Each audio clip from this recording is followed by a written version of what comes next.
son Douglas, unfortunately, was diagnosed with cancer. He actually died at home, but they sent nurses out and so on.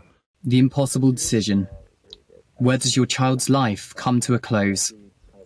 That's the reality for parents supported by the 54 children's hospices across the UK, who provide a lifeline for families caring for seriously ill children.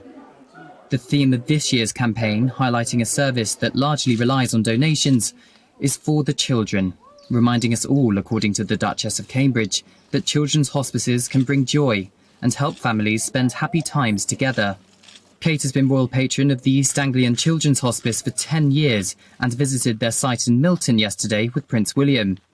Chief Exec Phil Gormley thinks her warm persona makes her the perfect patron. It means a huge amount. I mean, you can see the excitement that it brought the staff, the volunteers and the children and their parents here. And it does two things, really. It's for the last 10 years really brought to public attention the issues surrounding children's palliative care, because it's a small sector. So she's brought real profile and real human personal interest to this.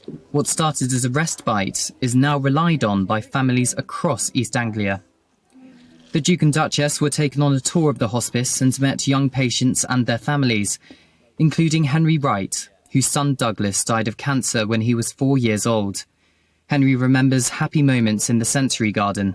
In the early days of the treatment, when he was feeling good and he was actually in remission, we came here and we had some really good days, particularly in sort of the play areas and things, sort of running around, and they looked after us, and he got a day.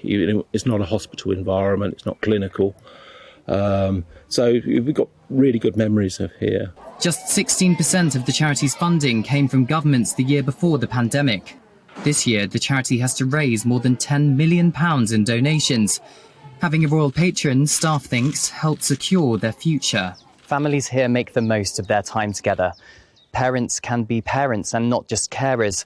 And staff believe the Duchess's decade in raising awareness means that more families understand the lifeline hospice care can provide.